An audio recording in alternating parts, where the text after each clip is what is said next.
Whether you wear your hair natural or processed and straight, the reality is you spend a significant amount of money on hair products and tools to maintain the health and beauty of your hair. The hair care industry has a market value of over $80 billion globally. Ethnic hair care represents $13 billion in the United States alone. 47% of US consumers purchase their products online from retailers like Amazon, Target, Walmart, and other big brand retailers. But for those who like to shop locally or who need a specific product in a hurry, you have the old faithful beauty supply store. Beauty supply stores are specialty retailers that sell cosmetics, hair care products, and beauty tools primarily to salons, licensed professionals, and consumers. The beauty supply store isn't just a place to buy shampoo and a cheap bottle of nail polish. For most, it's the first step in the cherished tradition of self-care. The beauty supply industry is a 96% ethnic market, yet only 3% of them are owned by people of color. Looking on a map, I was able to find over 25 beauty supply stores with less than a 2-mile radius in my neighborhood. Stores like this have become a staple of ethnic neighborhoods in America for decades.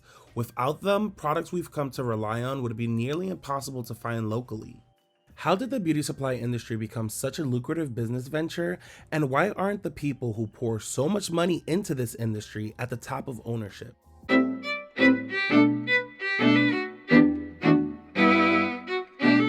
Koreans are at the forefront of ownership of beauty supply stores.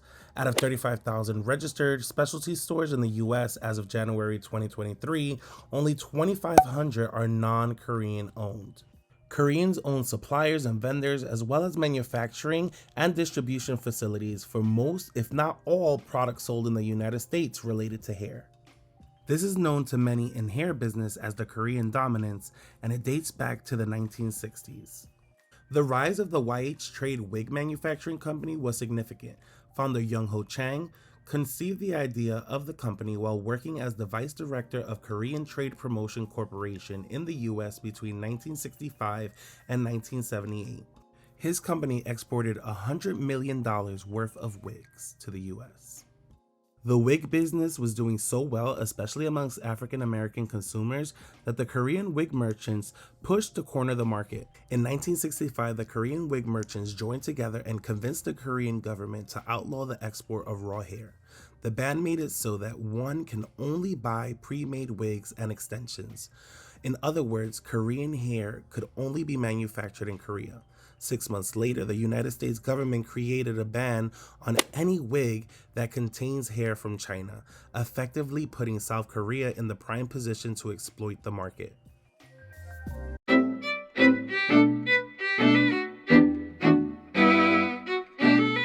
At many of the industry catalogs and places where people buy beauty products, you will see that much of that material is actually written in Korean, and so it actually helps to perpetuate a certain kind of monopoly over the industry. The hair industry, the physical hair, is basically monopolized by certain individuals, and they make it really, really hard for you to obtain the product. I personally don't feel like they want to do direct business with African Americans because they are intimidated, because they do come into our communities and actually set up shop. Tequila Fletcher opened a beauty supply store in her Tampa Bay community in August, but she's a needle in a haystack. Typically, Korean Americans own beauty supply stores frequented by African Americans in these urban neighborhoods. I think that some of us are intimidated. Hair care is a billion-dollar industry, and a 2018 Nielsen report shows that African Americans spent $54 million on ethnic hair and beauty products alone. Yet Fletcher told Atlanta Black Star that she and many other Black beauty supply owners have issues with getting products on their shelves from distributors who don't want to do business with them. And then I even met a guy who actually has a large store in Georgia where he basically had to find him another face, shall I say, just so he can get the account. Is this true that the Koreans dominate the black hair industry? What you're looking at is one of the Black Beauty Supply magazines that inform people who are interested in black hair products. All the ads and articles are about African Americans and their hair. And even though all the information is about blacks, Half of this magazine is in Korean.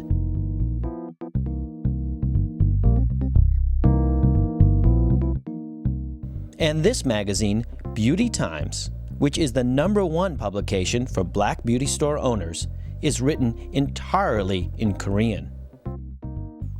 It's here, inside Beauty Times, that I spot Dr. Tony Leno, a black hair expert who writes a monthly column for this magazine. A column which not even he can read. Wouldn't sell to me. And the reason they wouldn't sell to me is like glamorous, and Ebony told them not to sell. And sometimes we used to order through Ahmed, you know, like Merit Beauty Supply, because they don't see. They don't think you're black. The Koreans don't think you're black. No, I mean, when they call me, they think that, I'm a Korean store.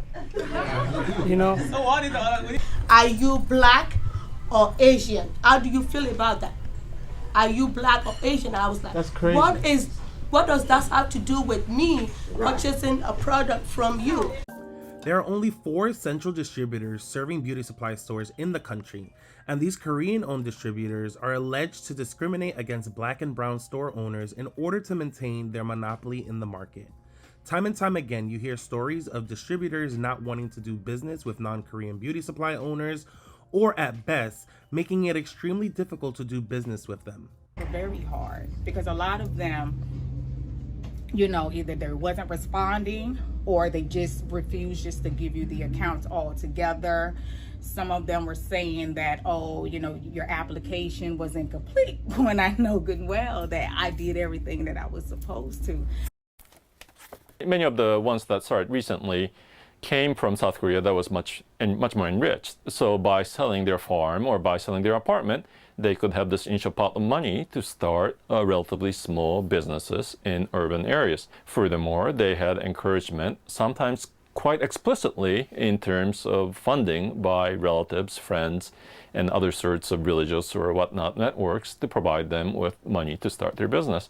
So it's fair to say that there are all sorts of formal and informal means by which Korean Americans and South Korean business people dominate the market and are implicitly unwilling to let competition challenge their dominance. So the 2 magazines, they're all in Korean. Mm-hmm. I mean, does that seem like fair business practice? Yeah, well, as I said before, this is one of the mechanisms by which South Koreans and Korean American merchants ensure the domination of the market.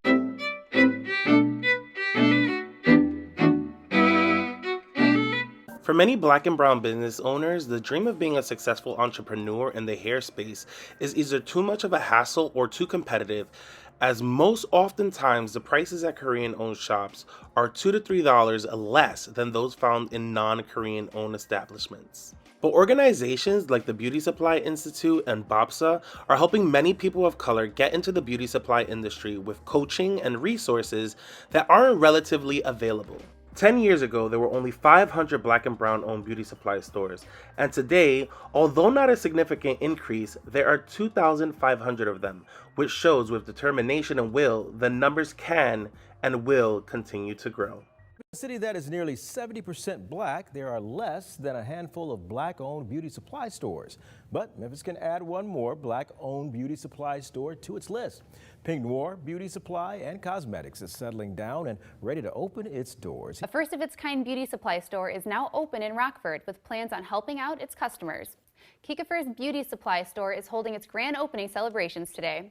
The store, located at 3424 North Main, is one of 7 beauty supply stores in Rockford, but it's the first one to be Black-owned and operated. Black-owned beauty supply store is catering to the hair care needs for people of color in the Fargo-Moorhead area. Valley News Team's Nishay Taylor shares more on how this business is aiming to inspire others. While many small businesses are struggling during the pandemic, 2 entrepreneurs just celebrated a grand opening. They run Statesboro's first black-owned beauty store. WSAV.com Now reporter Ashley Williams spoke with them about this milestone. After a number of setbacks, the new barber and beauty supply outlet is now open. And even though he could have given up during these tough times, owner Jamal Pittman says he couldn't because of what this shop means to him and so many in this community. If you like this video, please like, comment, and subscribe. Also, follow me on Instagram at thecurlpapi and watch any of my other videos from my channel.